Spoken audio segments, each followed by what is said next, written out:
school boards, and Indigenous leaders from across the province continue to speak out against their failed rewrite.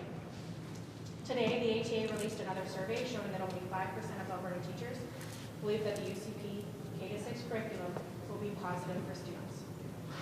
They know that if Alberta students are taught the UCP curriculum, that they will struggle to compete against students in other provinces who are taught a modern curriculum. The UCP seems focused on ramming through a curriculum that won't help students prepare for higher learning, the world of work, or how to be engaged citizens. But today, the minister at least agreed to delay the implementation of math and language arts beyond grade 3. Parents rightfully want to be ensured that their children are getting a world-class education, which has been the long reputation of Albertans. However, this isn't the case anymore under the UCP. That's why the Northwest Territories chose to switch from using Alberta's curriculum and will be using British Columbia's instead. They're fighting to protect their students. Learning about the country Ukraine is a part of the current grade 3 social studies curriculum. The UCP draft does not include this. I'm a Ukrainian Albertan, and I know full well that the choice to use the country, Ukraine, in grade 3 was a deliberate and conscious one, in no small part due to the significant influence of Ukrainian Albertans in this province. Today in the House, I called on the Premier to commit to putting Ukraine back in the grade 3 social studies curriculum. He didn't. Albertans' widespread condemnation of this curriculum rewrite succeeded in getting the Education Minister, Adriana LaGrange, to pull back on the implementation of some subjects for some grades. Today, the Minister agreed to delay some of the harm that she's forcing on Alberta students.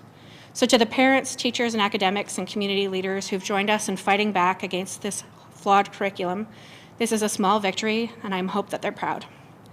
But the UCP still cannot be trusted with the curriculum or with public education. The only way to truly have a curriculum we can trust is to change the government. That's why, should the NDP form the next government, we commit to immediately reversing the changes to the K-6 curriculum being imposed on Albertans. And we will launch a broad, inclusive public consultation within 100 days of being elected. And we will bring together experts from within Alberta, and that includes parents, academics, active teachers, and Indigenous leaders. And grade 3 students in Alberta will absolutely have an opportunity to study Ukraine, an independent, vibrant country that is so rich and has such a strong history. I'll now turn things over to Marie.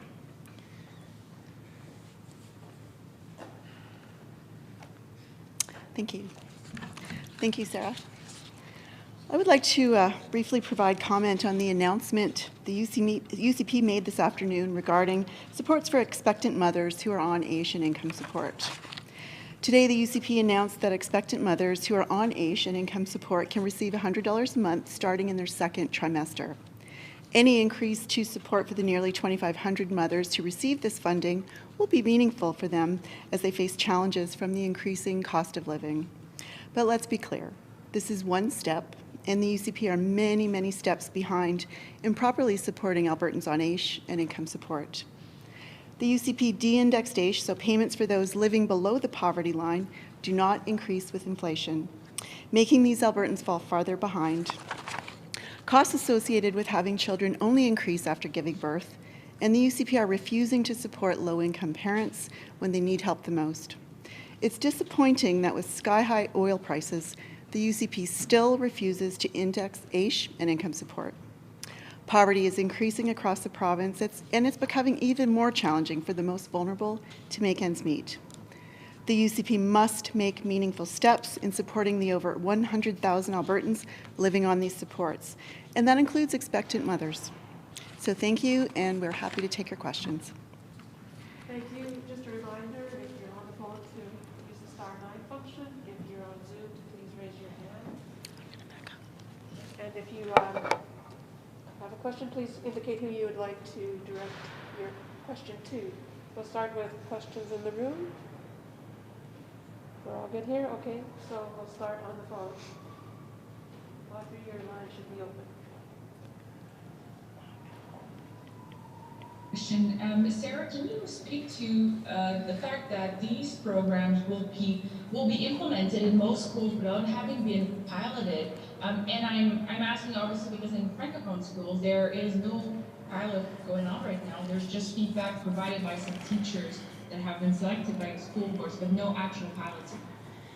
Yeah, I continue to be so disappointed that the disrespect that's being shown to so many different groups, including Francophone school boards. I know the minister talks about meeting with them, but she certainly isn't listening to them, because what they've said is that the curriculum is flawed, it isn't ready for implementation. That's why they refuse to pilot it. Not a single one has been piloted, Francophone curriculum, anywhere in this province. So if the minister actually wanted to show respect to Franco-Albertans and to the larger community in general, she could absolutely listen to what trustees are saying, what academics are saying, what teachers are saying, and stop the implementation of this curriculum, one that hasn't even been piloted in a single Francophone school. Do you have a follow-up, Audrey? No, I'm good. Thank you very much. Okay, thank you. I'll go to the next caller. Just a reminder to state your outlet and which MLA you'd like to speak to. You've muted. You've unmuted Audrey again, so. Okay, Natasha, your line should be open.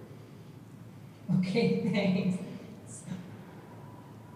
Hoffman, could you, some of us aren't really totally up on what's been happening with this curriculum review and rewrite. Could you elaborate why postponing the 4 to 6 in English language arts and mathematics is important? Yeah, and honestly, this entire curriculum should be postponed. It is not fit for prime time. So I guess we saw a few grades in some subjects see a delay today. That's better than forging ahead with everything. But the truth is that the government should be going back to the table. They should be working with active teachers. They should be working with academics who have expertise in this. Clearly, the minister does not. They should be working with Indigenous leaders, the Black community. They should be working with Francophone Albertans to make sure that we are bringing forward something that we can all be proud of. So it should be delayed across the board. I guess we saw a partial delay today, and I don't want to say that that's nothing, because certainly it's at least the kids in grade 4 to 6 won't be impacted by this horrific curriculum to the same degree that they were expected to. But it isn't ready.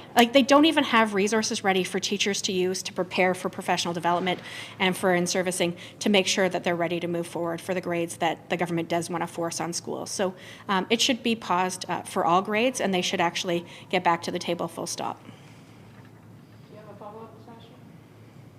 Yes, so you mentioned a number of groups in there that should be involved in consulting and whatnot. So could you highlight the major issues with what they've got so far? It sounds as though you want them to go back to the table because they have both groups, but could you highlight a few areas that are really lacking?